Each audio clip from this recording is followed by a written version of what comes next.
I'm here. I'm feeling better. I can't tell if I'm getting better or worse, but we feel like making a video, spending some time with you guys, although it's not going to be anything really exciting. Don't plan on it being exciting anyway. I want to work on the DR350 a little bit. I need to tell you guys, I don't love DR350s. Only reason I'm spending time on this is because of my pride, and I will have a much better chance of selling it if it runs well. It's already ugly, missing parts. If it runs good, at least there's something to hang your hat on. My best estimation right now about why it runs poorly is that the ignition timing is not correct for two reasons. I'm pretty sure the carburetor is clean and adjusted properly, so it's not the carburetor, and it backfires more than it should. Backfiring is a good indicator that the ignition timing isn't correct. It's not the only reason a machine could backfire, but it's a reason. Thank you for all of the comments, all of your suggestions about what might be wrong. Maybe the most popular was an intake manifold leak or jetting, but I talked about the jetting being correct already. If this intake manifold, where the carburetor connects to the engine, has a leak, the engine will run lean and cause a difficult to tune situation. But I don't think that's the problem, because I sprayed some carburetor cleaner around here while the engine was running, which is the way you test for these to be leaky. And I didn't notice any change in the way the engine runs. The idea is, if it's normally sucking air through a crack in the rubber, if I put fuel in that air supply, the engine will run better. I don't remember you doing that. Did you do that on camera? I don't think I did it on camera. Okay. I was in a fog. You trust me, though? Oh yeah. Did it a couple times, because the way this runs is a little bit indicative of that, except the way it fluctuates on its own. The idle kind of has a mind of its own. You guys that watched the last video where we worked on this can hear that. It's up and down, up and down. So what I'm thinking is maybe the flywheel is not installed correctly on the crankshaft, similar to the old IT200 engine. It could be the case because when I was putting the camshaft back in, I noticed that the mark on the flywheel, which you can see through this hole, I'll grab the flashlight, you can see a mark with the letter T next to it. I think yeah, there we go. The service manual suggests that when that mark is in the center of the hole, like it is right now, the piston should be at top dead center, but it's not. When the piston is at top dead center, the mark is not even visible. What the manual says very clearly is that the mark should line up with a casting in the case when the piston is at top dead center. Carry on. But we can't see that casting with this cover on. So we'll take this cover off tonight, line up the marks, and see where the piston is. Whew, that was kind of a long introduction. Yeah, I heard almost 5 minutes. For something that really isn't all that interesting. But I feel like it is important to share this process with you because it shows a stage of the diagnostic process that I don't think is popularized very often on YouTube videos. It's the stage of not knowing what's going on and just stumbling around in the dark, hoping you trip over the solution. So hopefully I'm clumsy tonight.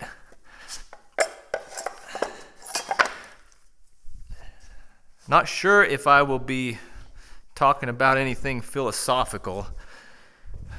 Some of you all don't like that. Some of you do. But when I feel sick, I don't really feel like pondering the nature of the cosmos anyway. Which is a little bit of an insight into how maybe some of you guys feel who don't like that stuff. You're all sick. I'm sorry about that. So this cover is held in place by a few 8mm bolts. Oh, I need to take the shift lever off as well. So the idea is this.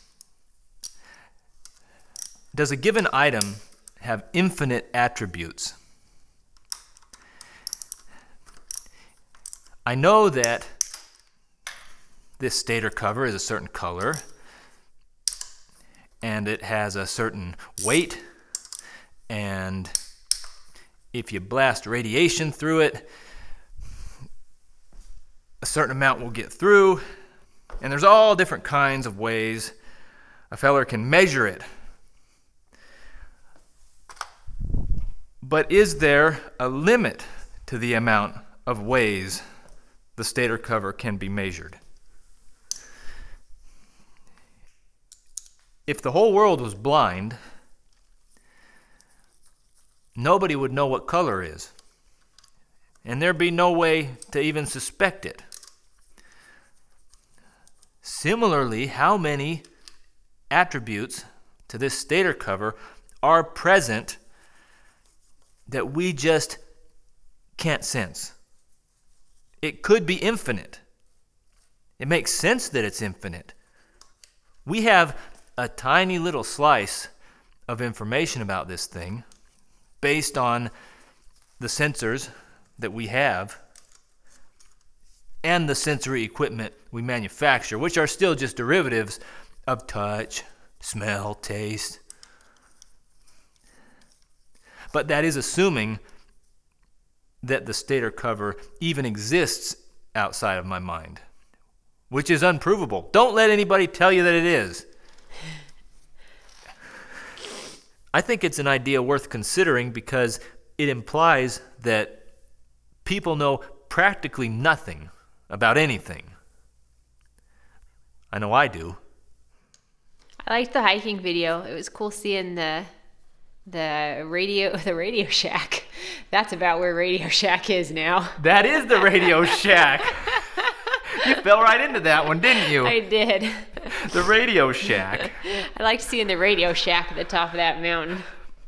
That was fun. It put me in a different place mentally. What are you looking for? 10mm wrench. 10mm. Always a good chance. That's what I'm looking for. Need to take this shift lever off. There's also the idea that this didn't have a color until somebody looked at it. It didn't have a texture until somebody touched of it. But it could be infinite. It could have infinite information. I would say it could be easily argued it does contain infinite information because just the amount of measurements you could take of it would be infinite because you could take measurements to different degrees of accuracy. Now that's another path we could take. No matter what weight you measure it as, just take it to another decimal place or 10,000 and it changes. You'll never get the exact measurement. Is that where you're going? Yeah. So even in the ways we can measure the thing, you can't nail it down. It's all over the place, like the idol. When are you going to fix my KX100? Tomorrow. I'll get it running tomorrow. Deal? Deal. Now we'll turn off the camera. I've got the bolts removed from the stator cover and the shift lever removed. Some of you suggested that the problem with this engine could be the crank seals. And I feel like I should mention to you, I appreciate your thoughts, but on a 4-stroke engine, crank seals have nothing to do with how the engine runs.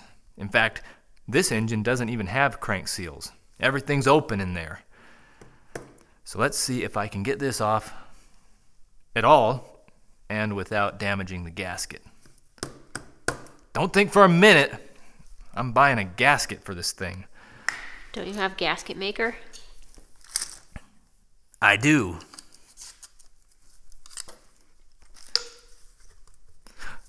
Won't need it. Nice. Perfect. So there's the flywheel, and the stationary marker on the inside of the case should be down here. May have to remove the gasket to see it. Maybe this is how it ends for the gasket. I'm lucky tonight. Right there, see that pointer? When that lines up with the mark on the flywheel, the piston should be at the tippy top. So I need to put this in neutral, first of all, then we'll line everything up. There's neutral, and let's move this right there. Do those match by your eye? Yeah, I think so. Next, I'll put my straw into the spark plug hole and see where the piston is. So there it is. Maybe the better method would have been to position the piston at top dead center and then look at the marks. Right there is top dead center according to feel. Let's see where we are. Pretty far off. Whoa, holy mackerel. Friends, what's happening? What is happening? Wow. One really smart commenter suggested that maybe the previous owner installed an offset key, which some fellers do to alter the ignition timing. Instead of a straight key that matches up the flywheel with the crankshaft, it's off to the side a little bit. But there's no offset key for that amount of discrepancy. Not that I know of. Wow. I'll make sure I wasn't wrong up here, but I may have stumbled right on that problem. Right there, top dead center, is the mark. Where's the mark? Not even close. No. I don't have a flywheel puller for this, but I imagine I can get one. We may get it running good. Still. I think we'll call that a video. If you're interested in seeing what happened yesterday, here's a link to that video. And if you'd like to see what happens next, although I already told you, we'll get your KX100 running, here's a link to that video as well. Thanks for watching. Very nice.